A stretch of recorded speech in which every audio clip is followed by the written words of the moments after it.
Hey, it's another episode of Film Streak. My name is Rob, and I've got a special guest with me this episode. And I'll tell you what, why don't you introduce yourself to the people here? Hi, my name is Pepper Cruz. So we're here at the Match, right? This is in Houston. This is where we just had the Houston Latino Film Festival, a month ago? Something like that? Yeah. And we've come back to the scene of not the scene of the crime, but the scene of the good time. Yeah. And I wanted to talk to you. I wanted to have you on this because I think we really connected in a way, talking about films, talking about stories, talking about what it is that we can do as creative people, right? And so I'm like, okay, I got to get back. You've got a great energy. And to me, it was like, this is somebody I could talk to for a while. We did talk for a while. Yeah. I was like, I had other stuff I had to be doing, I think. And you probably did too. Yeah. But we found out we were just talking for, hours at a time, maybe. So what I normally do here as part of this podcast is I watch new films, and it's a lot of it is uncovering new things or stuff I've kind of ignored or overlooked, right? And for you, part of what I want to ask you or talk to you about is a little bit of your film history, right? And a couple of questions are maybe what's the earliest film memory you have? Ooh, earliest. Maybe not the earliest, but one that really stands out, from a young age. Childhood. Yeah. Yeah. The one that comes to mind is Jay and Silent Bob Strike Back. Okay. And that's, I forgot what year it is. See, I started to go to the movies when I was in New York during my middle school times. I believe, middle school, by myself. I used to take the bike out there to United Artists. Okay. And it just opened up, and I was like, you know what? What is this place? And I went, and I just fell in love with just the atmosphere. There's a TV just bigger. Yeah. I was like, cool. And I snuck into Jay and Silent Bob. That's the one I remember. Because as far as which movies I saw first, it's been so long. Rambo probably with my dad. But it was more about my perspective of where I went when I was in that whole, movie world. Okay. And the one I remember is Jay and Silent Bob. I saw that 3 times in the theater. Because I used to back in the day, they used to put it in the front, what time each movie started. Yeah. So I started to calculate which one finished at which time. So then I snuck into the other one, and it was on Sundays around 12, and I used to go home around 4. So I was just there, just going into theater bombing to theater. around different theaters. See, and for maybe younger listeners, that was the days before assigned seating, right? You could just go hop into any screen, any auditorium, and just check it out. And I used to work in a movie theater. That was my very first job. I worked in a movie theater, and that was part of my experience of working there. Is you could just walk from theater to theater and see whatever's on, but it was hard to watch the entire film because you're still working. So I couldn't sit there for 2 hours. But yeah, I kind of have a memory myself of doing that too. With theater hopping. Yeah, theater. Is it called theater hopping? That's what I've always heard it called. I just thought I thought that's what it is. I thought you pay once and just go into other ones. I really didn't know you have to pay for each one individually. Yeah. But I mean, that's so. All right, so Jay and Silent Bob Strike Back. Yeah, that's always. It's always interesting to hear that. What people's first what's the thing that imprinted on them. And I guess, is that something to this day? Is you still enjoy comedies mostly, or action, comedy, drama? Now I'm going into the world of drama. Okay. I never cared about drama and all that mysterious stuff. Yeah. Until I started watching, started studying on human psychology and what drives a person. And it's wait a minute, that's another element. I'm just looking at all the fight scenes and the blast, but why is there an explosion happening? Why is the antagonist attacking the world? Because he believes he's a protagonist. He believes he's doing the right thing. Mm-hmm. So I started to understand more as I got older the structure of stories. Right. And back to Jay and Silent Bob with Kevin Smith, I didn't realize who Kevin Smith was. Okay. I listened to his Audible, and he's funny too, even as he's reading his own book. Yeah. So wait a minute, that's also me. I found myself in not only the character, but also him as a director. So I think that childhood version of me still applies till this day. Okay. You see, that's why I can't let go of movies. It's hey, what do you want to do? I'm going to the movies. By yourself? Yep. there are a lot of people that I think kind of hang on to the same thing for different reasons, right? But still, like it helps you identify like a certain thing a certain wavelength that you're on, right?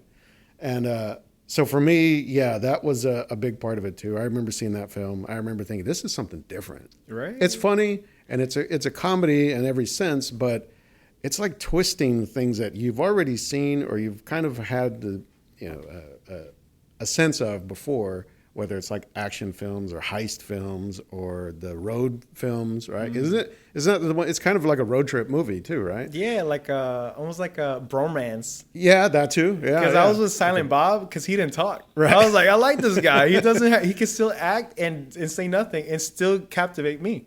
And so another question I might ask, is there a specific like genre or filmmaker? And maybe we kind of covered that there. But since then, right? Since that you've really kind of gravitated towards. As far as, for a long time, I didn't care who was doing the movie, directors or anything. Okay. It was more about just watching the story. Okay. I think if any director stands out is the one, The Dark Knight. Oh, I forgot his name. Oh, Christopher Nolan.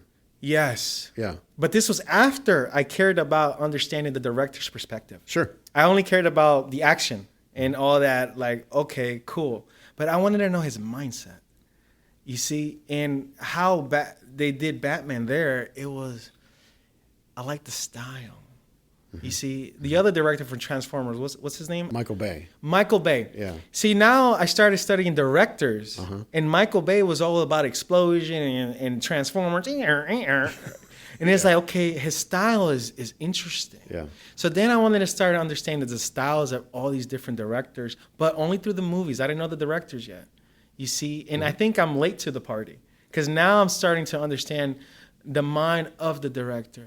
Well, as a moviegoer for so long, I just didn't care the interest of the person who's actually there trying to put this together. Right. You see, because I was so, like, my mindset was more about, the experience. Was it a good movie? It didn't make me cry or emotional. Yeah.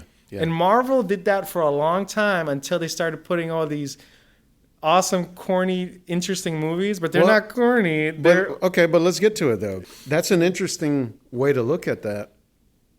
Like, for me, right, that's something I learned, I guess, earlier on or at a younger age is somebody's in charge of making these things, telling these stories. And in some ways I thought, well, it must be the writer. Like they're the one that has the idea. So it's got to be them that's kind of driving it all. But, as I kind of learned, I was like, no, it's a director, someone who's taking all those pieces, including the story, and making it all work. Right. And so that's where I was like, okay, the director is probably the most important part of the filmmaking process, let's say.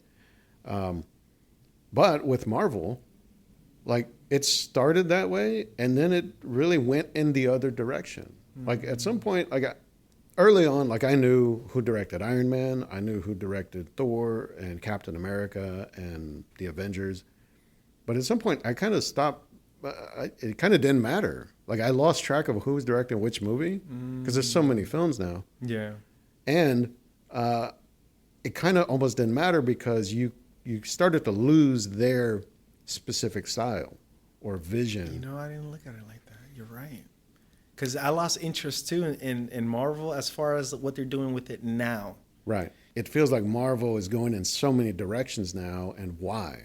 Right? Is it just raking in money or trying to rake in money? They're trying to appeal to everyone. I think that's the problem, and that's why the new Marvel movies that have come out that I've noticed don't spark any interest.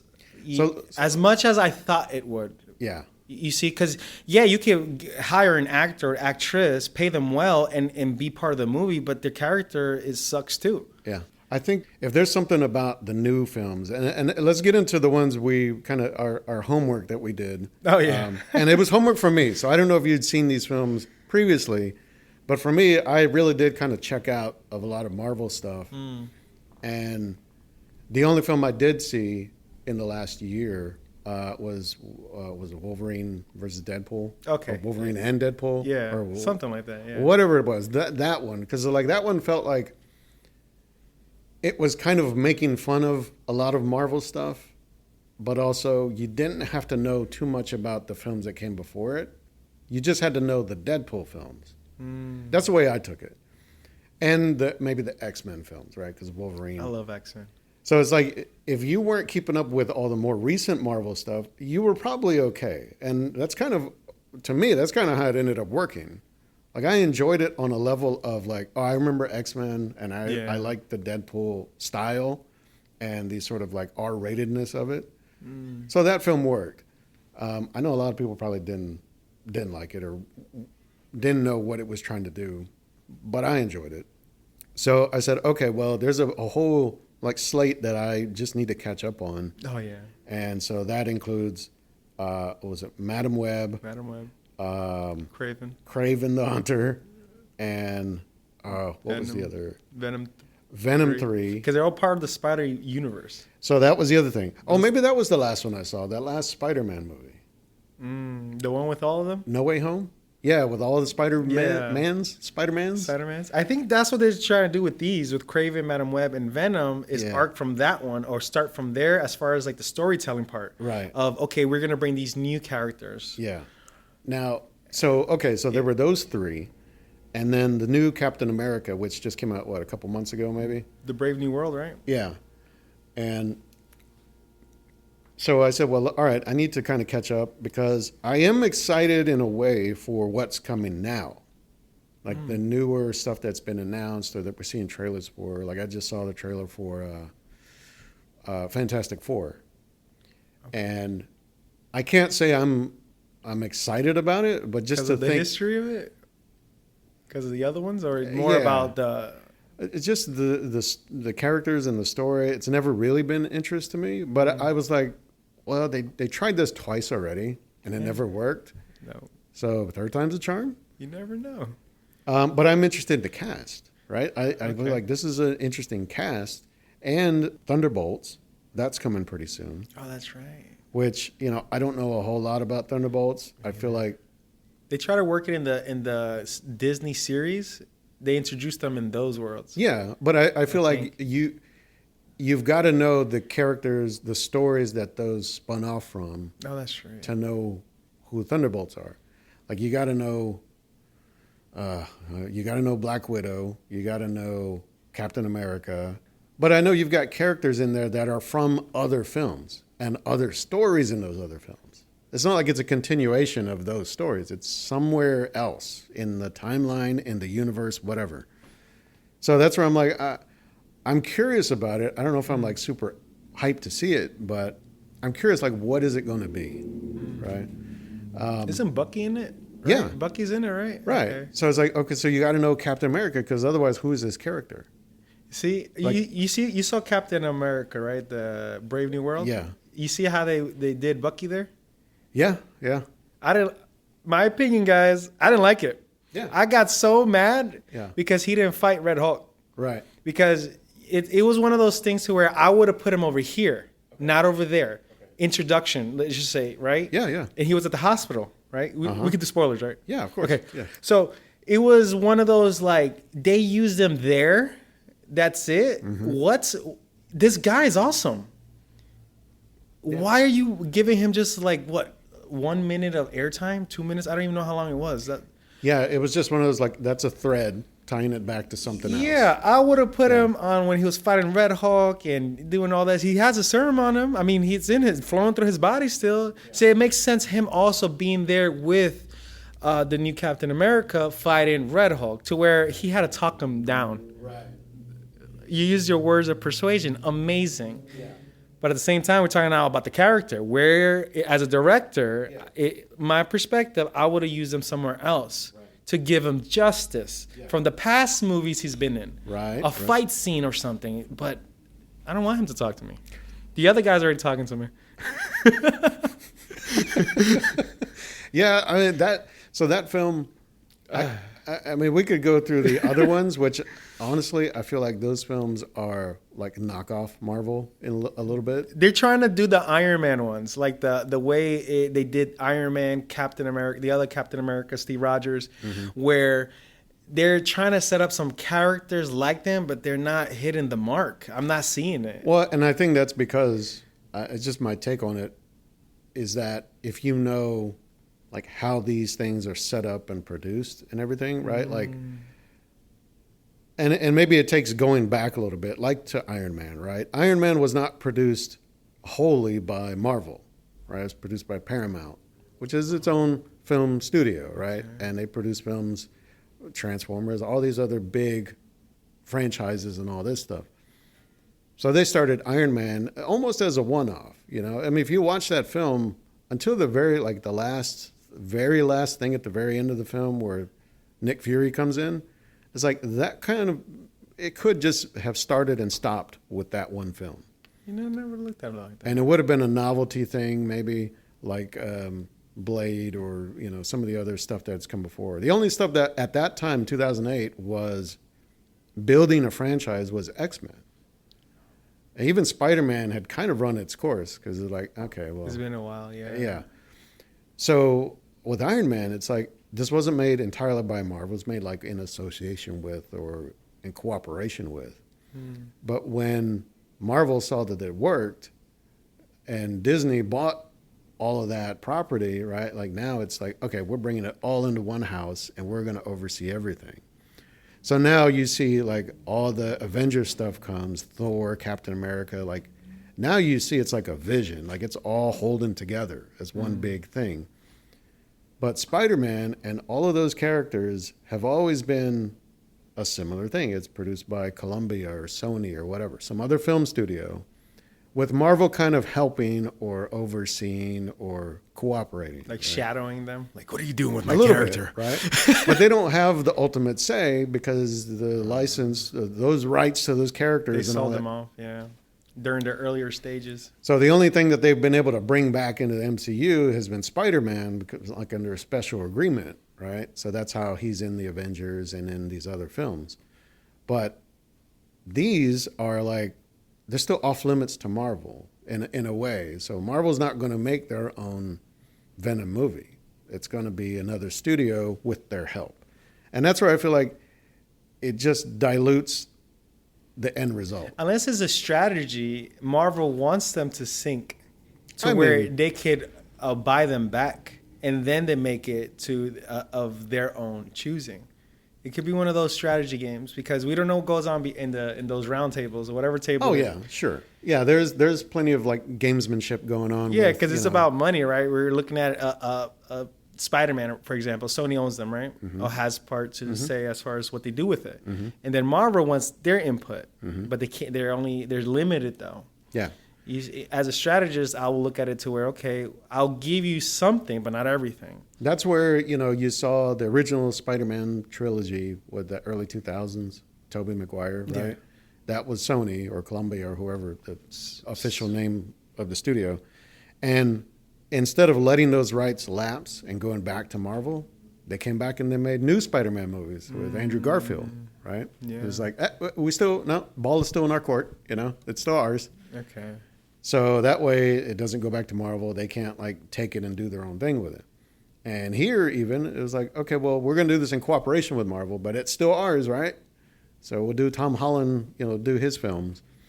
And so it's like, as long as they kind of keep the ball in their court, it's never going to be that thing that gets relinquished, unless it gets bought, like Fantastic Four or X-Men, right? Like those were with Fox, another separate studio. That's right. All these studios. And then Disney bought Fox, and it was like, we own everything now. And that's the thing is like, unless you know like all the mechanics of the corporations behind these things, it can seem like, well, why is Marvel putting out all this garbage over here, but these other films are good? It's because there's other hands in the mix. Yeah, a lot of moving parts. Yeah. And that makes sense. The thing is that it sucks for the audiences. Yeah. Because the audiences, like you were saying earlier, and this is why I wanted to talk about that a little bit, is like, if you don't know who the filmmakers are, if you don't know who the studios are, not that you don't choose to know, but it just doesn't matter. You're just there for the experience. Then it can be confusing. It can be kind of discouraging, right? To be like, I'm on this ride, man. I'm on this train. But all of a sudden, we're going through these weird places, and it's not feeling fun or it's not feeling good. And why? And you know what? I'm getting off the train now. You know what it could be, too? Age. right? Well, sure. Because I talked to a friend in Georgia, and the recent one we talked about was Kraven, and she liked his body and the action. I was like, okay, that's nice too. I told her the same thing. I saw it twice as an audience member like you, watching his body, whatever you guys look at, right? Mm-hmm. And then I also saw it as a director, meaning I was like, okay, how would I do this? And we had so much like disagreements again. Mm-hmm. And I feel like maybe some don't this is what I asked her. We needed to know about character development, right? With Kraven. At least this is what I told her. And she said, why? It would be too long. We saw, what was that movie that was 3 hours? Was it Zack Snyder Uncut? That was 3 hours long. The Justice League? I think so. Yeah. I saw the whole thing. But I didn't realize it was 3 hours because I like DC. Maybe I love DC so much where I wanted to like everything about it. Okay. Even the imperfections that I didn't want to see, I just overlooked it. Maybe that was just me. Okay. But with Kraven, it was she didn't see what I was seeing. Okay. I told her they killed off the mom too quick. It was too soon because they only told us about it in the car, and I'm like, okay, cool, but I don't even care about Kraven because what emotional connection did he have to his mom? It was more about his beef with his dad. Yeah, that. And it was like, okay. So let's talk about that a little bit because Kraven is not, and really most of these characters, these are not characters I'm familiar with. I don't go. No? I'm not. They're. Are you into comics and the not source comics? Material? No, okay. I'm more into what they're doing with these characters, and then I go to the source material. Okay, so I kind of grew up, I guess, in times where I knew a lot of people that were into these comics and these specific like storylines and all this, but it was never my thing. Even as an artist, as an illustrator, it's like for some reason it just never quite grabbed me. I'd rather see it in motion on a big screen. Oh, I see. And so I always thought, well, that's just we're never gonna see this stuff in a movie. And then for it to happen, starting 20 years ago or whatever, it's like, oh, okay, now this stuff is real. It's here now. But I've never really traced it back to like, well, they did it differently than they did it in the original, in the books or whatever. I kind of don't worry about that too much. I just look at it from a filmmaking perspective, from a storytelling perspective like that, right? So I have a lot of the same issues with all of these films is I feel like you're showing me these things, but I'm not sure why. And I'm not even sure like what I'm supposed to get out of it, right? Like this film, like Kraven, right? The setup is, if it matters, if you got a young man, a boy who is, he's like mauled by like a lion. Yeah, he got beef with the lion because his father was hunting it or something like that. Yeah. So the lion took it out on the kid. But there's like the blood exchange, but there's also like some mystical kind of... Some voodoo. Yeah, some voodoo going on in there. And he becomes like this kind of man-lion thing. Yes. Not really, but he's got superpowers. Animal instincts. Yeah, right. He can see, he can hear, he can move, he's strong, whatever. And part of me thought, well, wait a minute. Are we setting him up to be a bad guy? Because it kind of seems like he's like almost like an assassin at the beginning of the film. Yeah. Right? Like I said, this could all be like old news to people who know the comics, but to me, I'm like, I guess he's a bad guy. But then it seems really clear, like the dad is a bad guy, like from the beginning of the film. Yeah. Like he's just horrible to these two boys, right? The two sons. Yeah, 2 sons.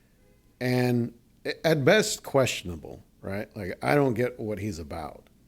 And even though I think the film tries to say he's their father, there's a relationship there. Maybe he's not bad, maybe he is bad. I'm like, it seems pretty obvious. Like this is a bad guy, Russell Crowe's character, right? And so the film is like trying to tell me there's a bad guy, but there's a badder guy. But the bad guy is actually a good guy. I'm confused on like who I'm supposed to root for in this story. I see what you mean. Because he's part of the family business. They hunt, they kill. Exactly. It's like his name is Kraven the Hunter. And in the first kind of thing you see him as an adult, he's like killing this guy in the prison, right? And it's like I don't know, it's like an assassination or whatever. But anyone that does worse than him or his father or just like his father. You see? Yeah, so that's what I mean. Like there are levels to the badness, I guess. I guess so. That's the protagonist in the villain world. So that's where I'm like, okay, well, you're not giving me a traditional protagonist, somebody who I see as a hero and want to succeed. I mean, I guess I want this guy to be less bad than the other guy, but it's hard for me with some of these films where you're dealing with these anti-heroes, essentially, right? Is like, how am I supposed to root for this character when none of what they're doing seems to identify with other characters you've shown me in other films and other stories? Like Spider-Man, where is Spider-Man in this? Where are the other good guys that we know are good guys? Where are they at in this world? Like none of these films, actually, Kraven, Madam Web, or Venom. None of them really say or acknowledge anything else. They don't even acknowledge each other. Actually, in Madam Web, it's because I was doing the research, right?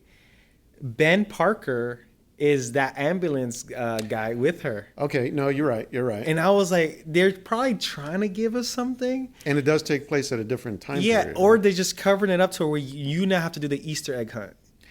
Yeah, I did. You're right. I did pick up on that. But the idea being that I saw that as a cool Easter egg, right? Like, hey, the other film we can't mention, the other character we can't say, this is related to that.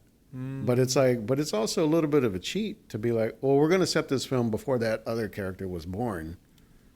That's the reason why that character is not a part of this story. They're trying to probably, my opinion, line up the villains first and then get Spider-Man to fight all of them. Because they have, I'm not sure which Spider-Man, they're all working together. The Sinister Six, I believe. Right. So they're probably trying to do something like that. I didn't like Rhino. Oh, yeah. His weakness was his side. I'm like, come on. Like, you cannot make and he looked shorter. Yeah. I'm short. And he looked shorter than me with muscles. So it was like, okay, if you trace back the source material, he has a suit. You're right. So it's like, okay, couldn't you just give him a bigger suit? Mm-hmm. And you made him into a college nerd or whatever they are. The guy, he wasn't even intimidating. Yeah. I felt bad for these bad guys to where I didn't even want to be if I was in the villain academy, they died out the way they thank you. Like, for example, in Kraven, the foreigner. Yeah, it was the foreigner. Uh-huh. His powers, 1, 2. Yeah, I didn't get it. He slows down time and then kills you on the third. Mm-hmm. Right? Mm-hmm. Pretty awesome. Cool. I get it. Now, how he died was that chick just threw an arrow at him. And I was like, you deserve to die like that because you sucked as a bad guy. So he was kicking Kraven's. So oh my goodness, Kraven is one of those that it made me laugh. Yeah, the level. That's just. I think it was a comedy. That is where it's going to be. It's going to stick with my head. I said it a while ago, but the levels of the badness, and I don't mean like the bad guys, but like the badness of the film, is just stuck with me because I'm looking at the filmmaker. Right, okay. His director the film is directed by J.C. Chandor, who has done none of this kind of work before, like superhero, comic book, action film. Like a lot of his earlier films are dramatic and maybe even suspenseful, but not like this kind of territory. And so that's why it was interesting to see his name on this. I'm like, what is he going to bring to this kind of story? And I didn't see any of it. Like if you watch some of his earlier films, I think Margin Call, All Is Lost, there's another one that he did. But this one, like I didn't see any of that. So I'm like, were there too many other hands in the mix of like making this happen? The other thing is some of the actors in it, I'm like, these are good actors. The actors that do quality work. I mean, Russell Crowe, like, I don't know if he's top billed, but he's probably the most known, even before Aaron Taylor Johnson plays Kraven, right? Like, that's kind of where I come at the films. I look at, like, the pedigree of, like, who's on board, and maybe that gives me an idea of, like, the quality. And that's what I was saying earlier, though. These Marvel films, just the way that these films are being made is like that doesn't matter anymore because this director, this actor, it doesn't mean the film's good now. Which is a weird thing to think, you know, because it's like, hey, but you got that on your resume now. I think we spoke about this just briefly, but it's the inclusion. They're trying to tailor to too many people. You got the Russell Crowe, the manly man, kill. Yeah. Be a hunter, man. Machista, they call it in our world, right? Yeah. And then you have Kraven, the tall, hunky, bronze-looking type of like, ay, papi, type of guy. And then you have that other scrawny kid, the chameleon they call him, I believe. That's the brother. Now his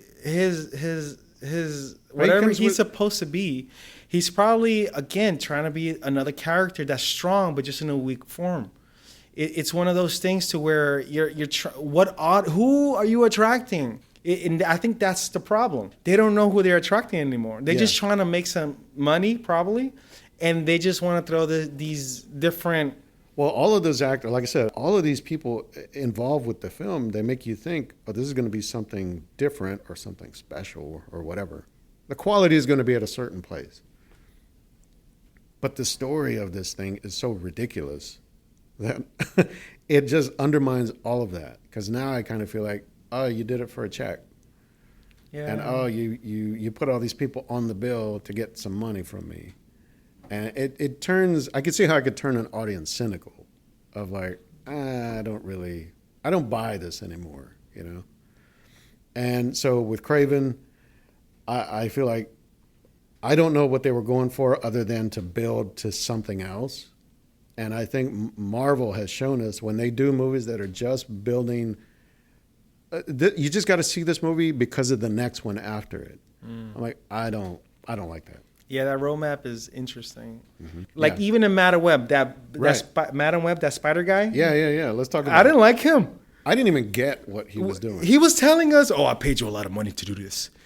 You bragging about how much money you got? All you did was kill this pregnant person, stole the spider, and then you locked it up. You got with this lady that has access to NSA, and then hired this young chick to find someone, teenagers. And what are you doing, bro? Yeah, the whole like motivation there, like why is this character? He's chasing 4 girls because he had a in vision. The city. He had a nightmare. Or yeah, so I get but the bad guy is like, come on, yeah, like make me hate you. Yeah, I laughed so hard I took a smoke break. Yeah, I was like, this can't be it. This is the guy that's going against these ladies. Well, see, that was one where I thought, okay, there's another guy behind the guy. There's got to be another bad guy behind this bad guy. But there wasn't. I just didn't get what was going on. And so that film was Dakota Johnson. Yeah, Dakota Johnson. And these young girls that are I forget their names. She's having to like track them down and sort of keep them safe, I guess. And it becomes this thing where it seems like it could be like a kind of a road movie, kind of a buddy movie, because they don't get along and they have different goals. Like, I don't want to be here. I was like, why are we doing this? Like whatever. The Hangover. A little bit, right? Just without alcohol. But then it's like, no, she kind of steps in as this like maternal thing of like, I got to watch out for you. I got to take care of you, keep you safe. But then she leaves them every scene that they're in. It's like, take care of yourselves. I'm gone. It's like, you guys stay here. I'll be back. It's not my fault you have daddy issues. And leaves. Oh, your dad's not in town? Too bad. Oh, you can't pay the rent? Too bad. It's like, I don't understand this power that I have or whatever I'm seeing or, you know, because she can like see. The future. She's got like the spidey sense, basically, right? And so she has to go figure that out. But meanwhile, she's trying to keep these girls safe. So she keeps leaving them. And I'm like, okay, well, you're just undercutting your whole reason for this character. It's like, she's supposed to take care of these girls, but she's like, just stay here in the forest for 3 hours. Why By 3 yourself. hours? Don't worry. Yeah. And I just felt like it was just a way to set up the next action thing. Yeah. I was like, I'm going to go away, put them in danger because obviously. Like, I like the visuals. I think, see, what attracted me to them, I thought I liked the movie, but I didn't. Yeah. With the storyline. Yeah. But I like the visuals. And the ladies that played it, they played it very well. But it was more about the visual that attracted me to the movie. It wasn't nothing else. Like, I could watch the movie, like, without hearing it, and I'll just see how, like, wow, majestic. Well, without being on mushrooms. the thing that the thing that kind of threw me for a loop was like some of the editing of it. Like, it felt like it was over edited in a way. You know, I could see, I didn't see it through that perspective. Now I got to go rewatch it through the editor's version now, because there's the director's version, there's the audience version. I mean, if you watch, there are scenes in the film where it's just dialogue. It's just two people talking, and it cuts. And if you've done editing, you know, like sometimes you have to, as a trick, to like, that take wasn't good, so we're going to cut it, but I gotta cut back to something else, and then cut to the reaction shot or whatever, right? So it's a little bit of like tennis, right? Like you got to go from one side to the other side, one angle to another angle, one shot to another shot. And the only reason you might have to do this, we patched this thing together. It didn't work when we filmed it, so now we got to edit it together and make it work. And never thought of there are scenes where it's just two people talking where it's just like cutting like this. I'm like, why is it cutting so much? And sometimes it's like, we're going to take this line of dialogue from that shot, and then we're going to cut it with the second take, and then maybe the fourth take or whatever, and make it all work later. And that's the way it read to me. It's like watching it, it's like this is moving, this is just chopped up so much, and it doesn't seem like for a specific reason why. It felt unnecessary. Unless it's like a kind of a taste thing or whatever, but it's jarring to just see it like move so fast, but it's nothing happening. There's nothing happening in the scene.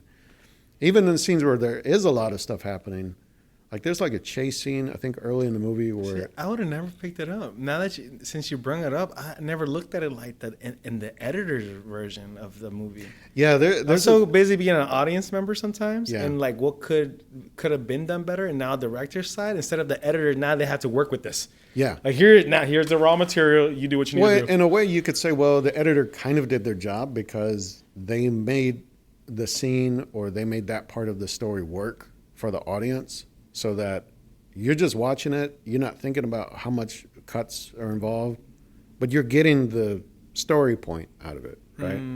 Like, okay, they're saying this, and then that means that, and then that means the next thing has to happen. Okay, got it.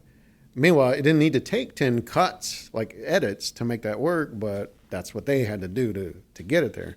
There is such a thing as like over editing, of like taking something that should be simple, people just talking, and either chopping it up and reassembling it so much that it becomes jarring to just watch. It's like, this is exhausting now, you know? Versus if you just put a camera on two people and just let it roll, you could have it there. But if I messed up my line, then you messed up your line, then I messed up the next line, and now it's just an editing nightmare, you know? So that's where I saw, those are the things that stood out to me in Madam Web. The writing, the dialogue, some of it was kind of corny. I mean, whether it's like some of the stuff with the characters or just like some of the things they have to say, like some of the, I don't know, the lingo that they're throwing out there. It just felt... They had a comedian in there too, Mike Epps. Mike Epps was in it? Yeah. Wait a minute. He was one of the EMTs, right? He died. Yeah. They killed him. Not funny that he died, meaning he didn't have funny scenes. Like, yeah, that was weird. See, when I also see a character and where they're coming from, like their previous work, I don't see them play that character. It's hard, right? It's hard, except a few actors that they transition in other characters so well, you can't even tell that's the same person. And it's like, wow. And I think it's the guy who plays in Venom 3. Oh, my God. I can't believe I don't remember his name. The main guy. Oh, Tom Hardy. Bro, I seen him in his other works. Crazy. Like, I could tell he's a good actor just based on how he plays his character. He could just be, you could just be staring at him one shot, and bro, he'll just bring you in his world. I was just talking about that. I was like, what?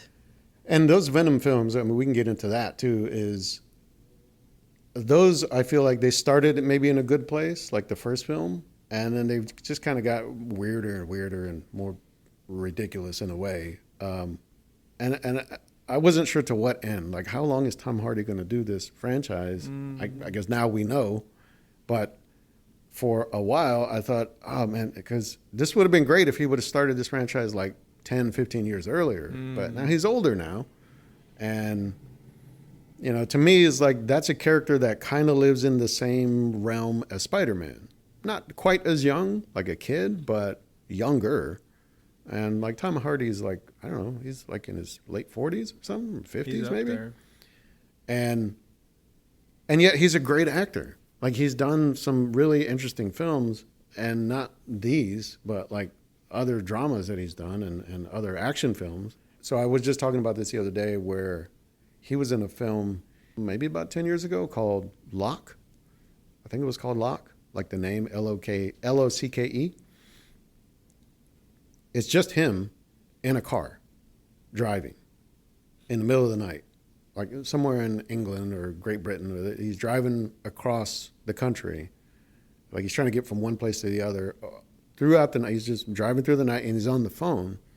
And he's dealing with like other, I can't remember if it's like his marriage. Like his marriage is kind of falling apart, or there's like some business thing. Like it's kind of a suspense thing, but it's just him in the car. I was like, well, how much could you really get out of that, you know? Because even like just shooting scenes in a car, like there's only so much you can do. But they found interesting ways to like places to put the camera, ways to show him, to light him, you know, different angles and all this stuff. And he carries the movie. He's the only one in the movie. I mean, you hear people on the other end of the phone, but it's just him in the movie. I was in. I was like, he really sells the idea this man is going through something. And it's just him in the car. His facial expressions and the camera angles, that's interesting how that makes a difference when you're watching a character develop. Yeah. Yeah. And I think in that film, it's like not just develop, but like come apart, you know, kind of like start to like unravel or just progress, right? So yeah, that's the thing with the Venom movies, Tom Hardy being like such a powerful like actor, presence, a talent, and to see him doing these movies where I feel like, I mean, I guess there's an acting challenge in it because he's playing Eddie Brock and Venom, right? He plays both characters. And he has to do both voices and the physicality of it, of like, you know, this character's like throwing him around. Like he's doing some of that for real. Or like the special effects of like, I remember in the first one, there's the scene where he kind of first discovers this and like all the shit in his apartment is getting like thrown around and like stuff is breaking and he's like getting slammed around into like the furniture and stuff. I'm like, oh yeah, he's really doing that. You know, I mean, there's like stunt work involved or whatever, but yeah, he's still throwing himself around the room and doing the voice and remembering what Venom is supposed to say to him to like act against himself, right? So there's that sort of challenge of it all. And he did a movie also with the brother when he's like with the glasses. Yeah, Legend, right? About the Cray brothers. Yeah, yeah. It was really cool. I liked it. I like how he played those both.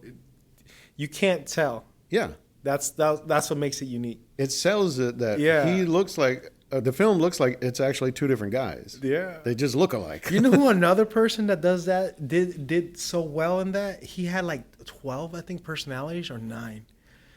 You know who I'm talking about, right? He was in X-Men. He was the new First Class. It's James McAvoy, right? Is it that guy? Split. Yeah, bro, Split. Yeah. I didn't know it was part of a comic world universe too.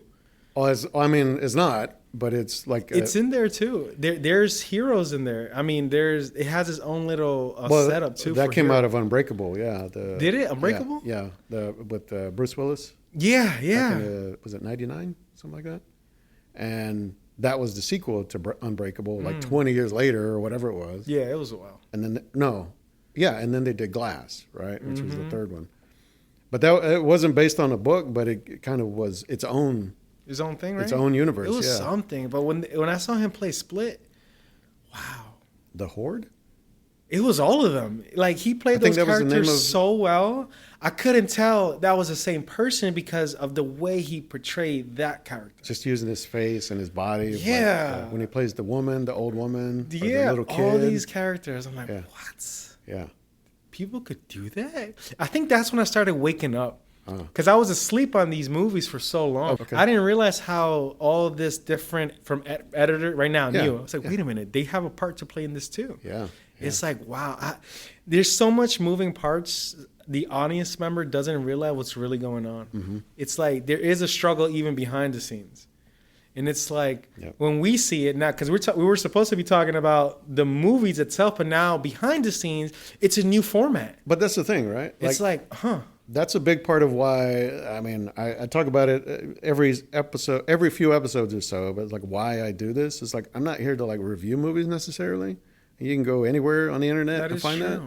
But I'm trying to understand like the process and what it takes to make, like if I like one of these movies, why did I like it? And if I have problems with it or I didn't understand it, why didn't I understand it? And not just arbitrarily like, oh, it was bad. Like, but why? Is it because of the editing? Is it because of the acting? And I'm trying to learn from it too, right? It's like we've talked about like stuff we want to make or have ideas for, stories we want to tell. Well, how do you know if you're doing it right if you haven't seen it done badly? Right? And you know, I've had people ask me or kind of say, it's like, well, you watch a lot of crap. And I'm like, but you don't know if it's crap if you only watch good stuff. You know, I heard somewhere, I don't know if it was online, that the directors are doing the best work and putting it out there. To them, it's good. Now they have to present it to someone to see if they like it. So it's it's like me working on a car, right? Mm-hmm. I'm fixing it and blah, blah, blah. And I'm believing it's good. And then it breaks out there in the street. But what caused it? It was the conditions of the road. It was the driver itself. See, now it's more about letting it go. And then the same thing as a director. You're letting the movie go because you're believing this is how it's supposed to be. Mm-hmm. Whether it's good or bad, it's irrelevant. It's more about, did you do the work necessary to complete the movie? And now I understand why I can't be so harsh on how they're doing Venom and Kraven, because if they hired me, to do these movies, then it'll be one of those where, okay, mister, you like talking crap about this, so now you do one better. Yeah. Now I'm up there trying to work with all these moving parts and trying to put this one machine together. And I think that's where the engineering mind comes into play. Yeah, that's so, you know, I've done... this is years ago now, but I've done some short films and I have other ideas for things. But having just a little taste of how complicated it can get or how out of control it can get, right? Even just on a tiny short film, to imagine you're working with millions or hundreds of millions of dollars and thousands of people behind you or around you, it can be easy to say, well, this is what we set out to do, and this is what we ended up with. And sometimes those things aren't the same, right? Like I've kind of had that happen. It's like I have an idea, I've written a thing, I've shot what I think I need for that. And you get to editing, you get to the last few stages of finishing it, and you realize like, oh man, we started over here, but we ended up over here. And is that good or bad? It's hard to know sometimes because you're like, well, this feels different, but it still feels good. It's just different. But is it gonna stay true to what I originally had in mind? Whether you're the writer on these films or director or the actors, you know, I think sometimes people put a lot on the actors of, oh man, you were in that Venom movie and that movie was crap, so you're a shitty actor. It's like, the actor is only one part of it. They're the people you see on screen, but they're only one part of the whole process. And I think people identify the movie, the quality of the movie with the actor. Now, if they give a bad performance, if they're just like, I don't know what you were doing in that, you were in some other movie entirely, well, that could even still be not their fault. That is true. I think I don't know if it was Hitchcock. He's one of the directors. What he used to do, if I could remember correctly, but in the top of my head, is that he used to not tell anyone anything, and he used to just do certain things to where everything has to work the way his mind portrays it. Okay. So if the editing needed to be a certain way, it's to where he only did it on certain shots. At least that's what I got out of that when I heard the story. Yeah. Now I started to see all that once I started realizing that I actually love movies. Yeah. Because to me, to talk bad about a movie is because I want them to do better. I've seen, I think I'm over 600 movies at this point. 630 600. Oh, I was way off. something movies 601? just in this podcast since 3 years ago. So, 3 years? Yeah, I started in 2022, right? And so in that time, Wow. yeah, I think I'm at 630, 640. You're an elder. I guess. You're hey, this is But this I mean, good. that's not even I've watched hundreds, thousands of films since I was a kid. How many times do you watch a movie? It depends on the movie. You mean?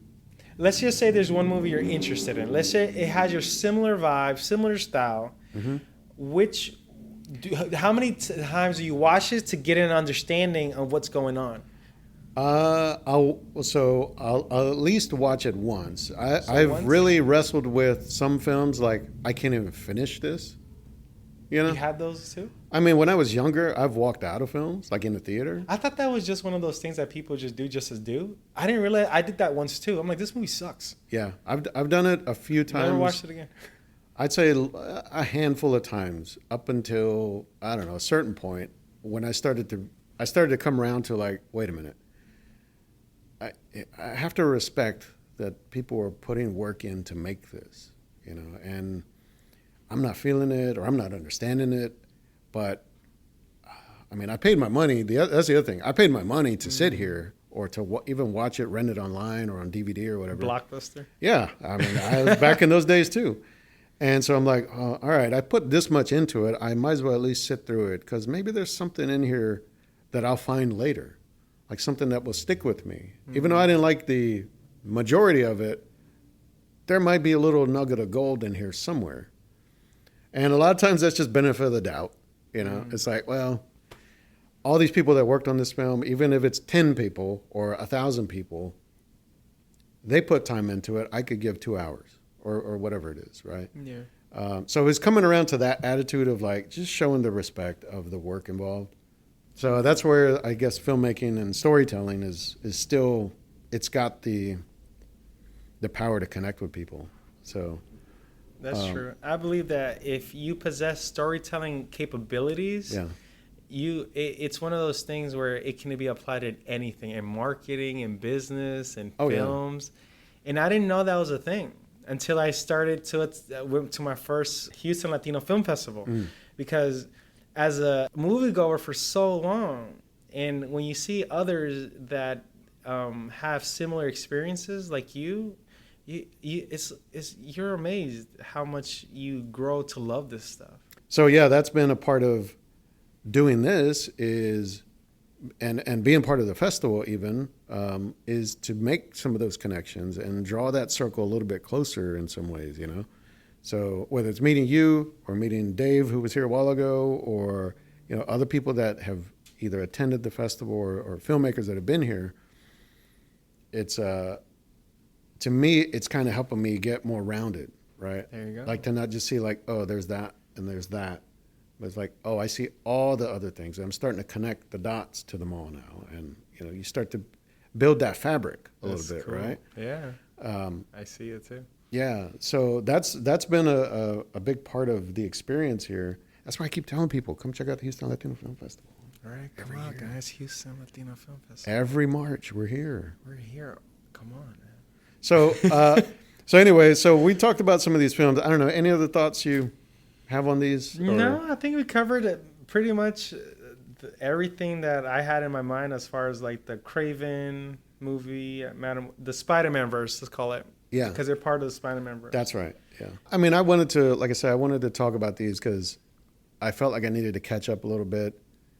Because I am kind of anticipating some of the newer films that are coming, but there was that period where I just kind of checked out. And I know I think we had talked about it when we were here at the festival, like some of the interest in these types of films, and that's why I thought, well, this might be good. This might be up your alley. Or whether it's Marvel now in storytelling, I had to understand drama too, and taking whatever ideas or influences or whatever from those things. So like these films, these 4 that we just talked about, I guess I could take some lessons from them of whether it's the style of the filmmaking or like how do you layer in the protagonist and the antagonist and make them make sense for an audience, so you're not confused over like who's really the bad guy, that kind of stuff. See what I got out of these movies, it was work on the bad guy. Yeah, but sometimes we're so stuck on the hero's journey where we forget there's a villain coming through. Mm-hmm. At least in my perspective and how I saw the movie, where it's like, okay, these bad guys are just being placed here just because they need someone to come after the good guy, the protagonist. And I was like, okay, cool. So if I were to one day really think about if I'm creating something, if you're a creator or making anything, it's work on your bad guy too. Like you want them to be interesting. Sometimes for bad guys, the way I look at it, and I've heard it in some places or filmmakers say it, but it's like you almost want it to be where, oh yeah, I could see being on their side. Yeah. Like I could see how they think they're right, how they think they're the good guy. Yeah. Now, when you look, it's like outside of their little bubble that they're in, oh, clearly they're doing the wrong thing. But I could almost agree with it. Almost. Game of Thrones, Joffrey? Yeah. I didn't like him at all. Well, that's one. That's like and he played it so well. I didn't even relate to him at all. Yeah. You got poisoned. That's what you get. Yeah. Like you got poisoned by an old lady. Yeah.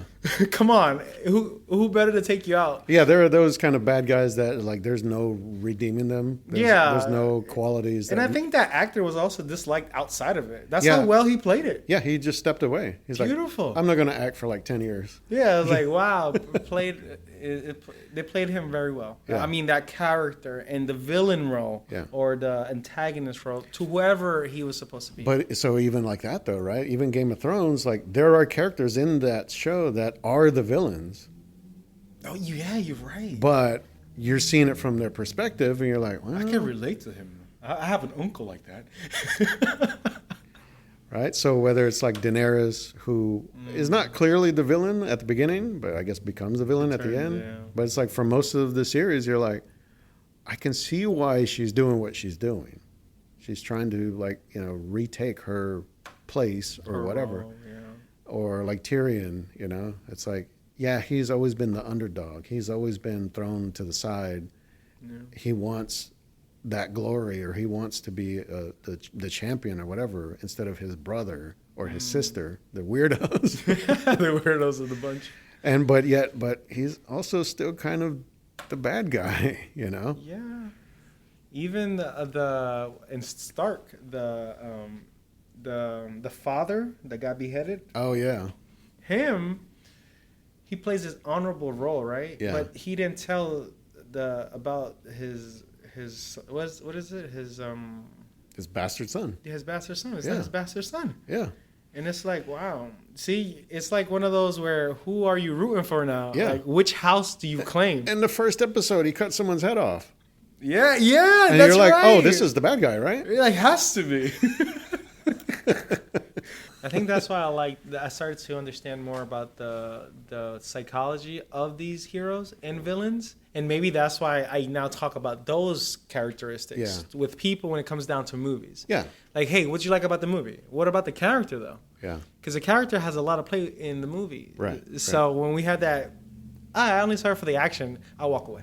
Yeah. Because it's like mentally, of course, you're only watching it right here. Like I need to get deeper down and understand more. Exactly. It's like when someone told me about Game of Thrones that it's slow paced. I didn't know what they were talking about. I enjoyed it. I'm seeing it to understand why this plays out the way it is. Right. See, I didn't know I had a director style, storyteller style mindset of the film world. I thought it was just one of those things that as a kid growing up, it was normal. But if you see dinosaurs outside right now just stomping and destroying buildings, like Godzilla, for example, it's because you have a wild imagination. Yeah. The creative version of you is inside. Mm-hmm.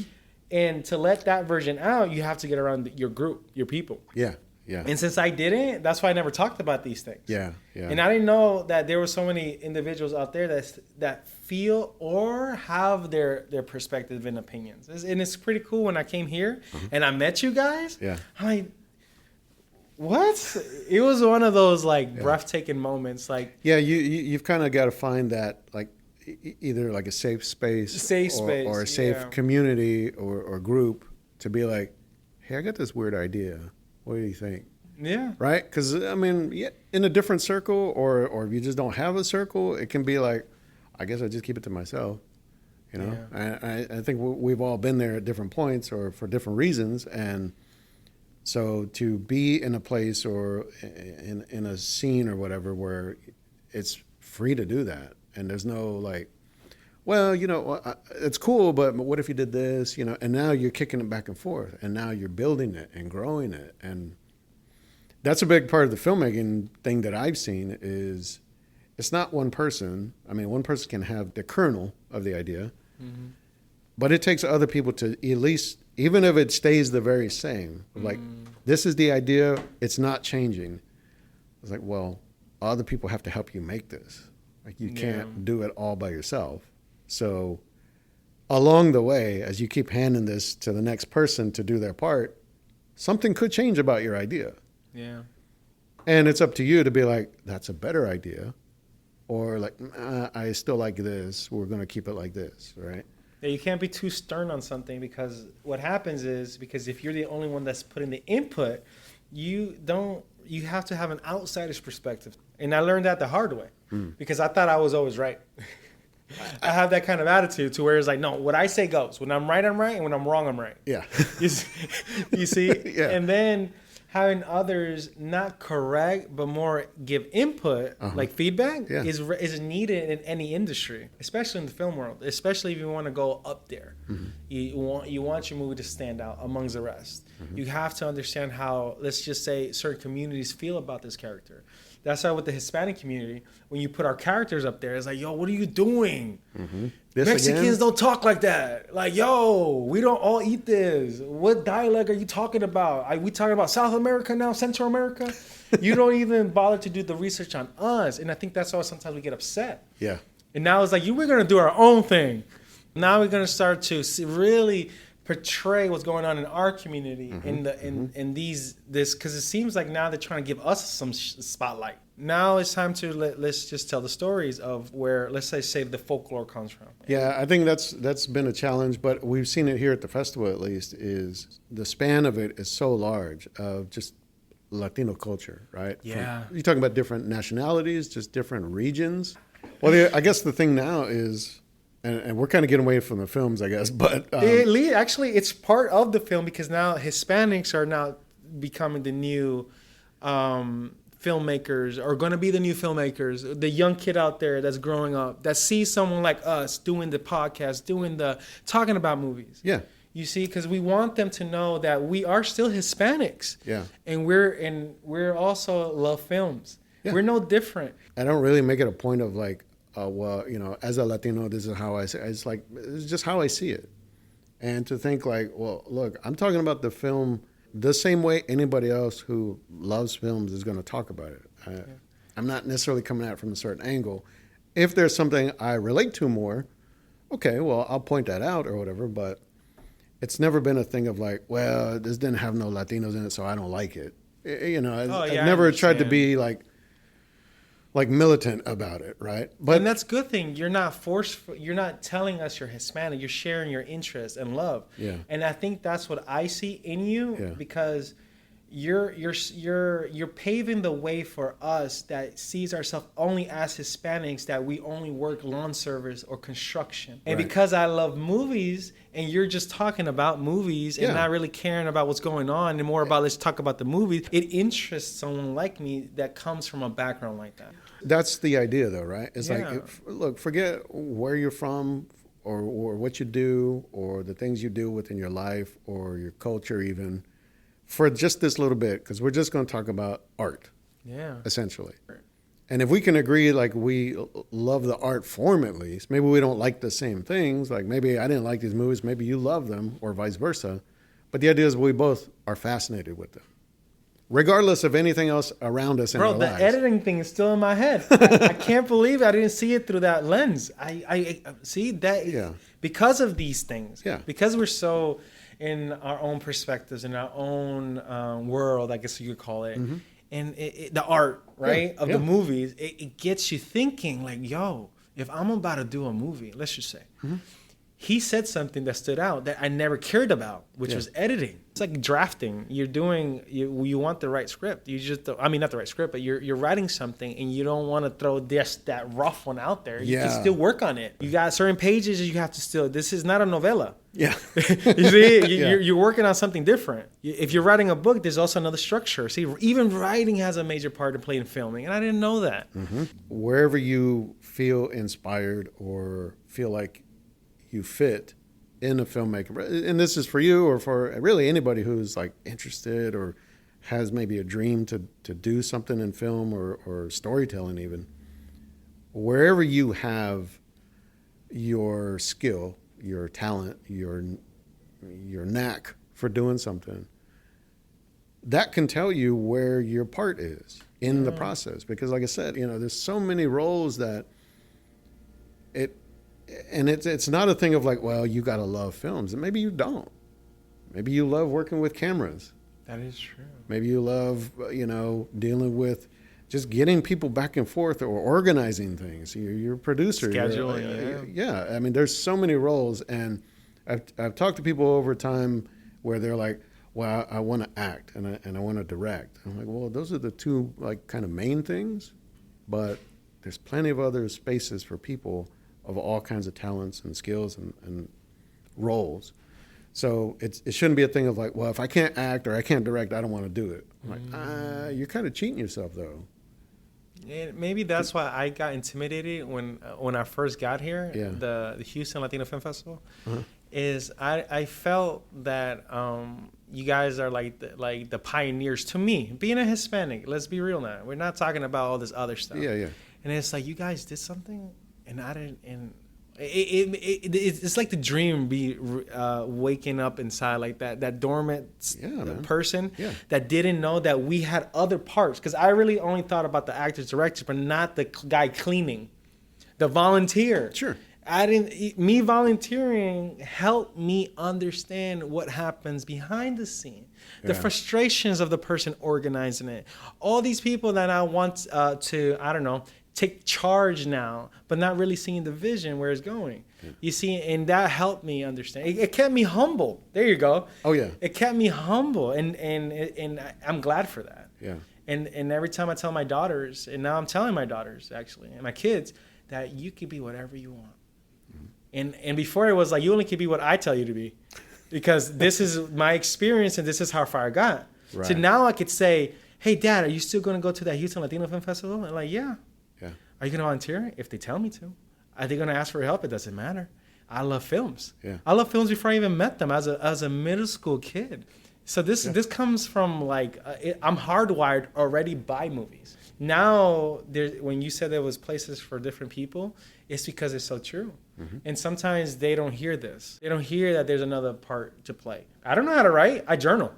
And I was around writers that made me feel timid, like made me feel like little about myself because, I have been writing for years. Yeah. I just started. But you still have that. But that comes in time and skill and patience, and also if that's a craft you want to build on.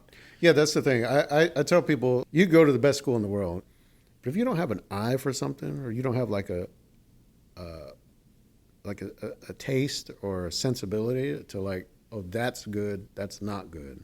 Or at least, I like that, I don't like that, right? Yeah. If you can't pick out what you prefer or what you think works, then you're going to have a hard time. Mm. Now, if, I don't know how they did that, or I don't know how to do this for my work, that's different. That's a skill. Like, you could learn a skill. But you can't learn to have an eye, to have like that sense of like, this is good or this is what I like. Like, you got to develop that. That's got to come from within you. That's why I guess I'm always going back to my therapy, which is watching movies, because this is about movies, guys, and where we came from. And it's like, we belong here. Yeah. You know, don't think that you're not any different from us. Oh, yeah. We started from somewhere. Yeah. I started as a middle school kid going to watch Jay and Silent Bob. Strike back. All right, man. Well, hey, look, it's been good. Let's go ahead and wrap this up here. I'm keeping you too long. Oh, I'm you're sure, good. but look, if you for those of you listening, thanks for checking this out and sitting in with us here. We're talking about some Marvel stuff. To find some other episodes, you can go to filmstreak.com, where we've got some recent episodes that are interviews that we did here at the festival. We're going to have to regroup. We're going to do some more, I think. Yeah, What do you think? brainstorm and just see, hey, you want to hear us again? Well, we got you. I'd be happy to, for sure. I'd be happy to talk about films with you again, man. This has been great. Thank you for having me. Of course. So, go do that. Go to filmstreak.com. You can subscribe, sign up. Get these by email if you want. You can check out the list. I've got a list of all of these films on IMDb. I keep a list of, like a running list of all these films, so you can add them to your list, or you can find out where to watch them, stream them, get tickets, if they're still in the theaters. But until then, Pepper, it's been great having you here, man. Thank you for having me. All right. You know what to do, guys. Go watch something new.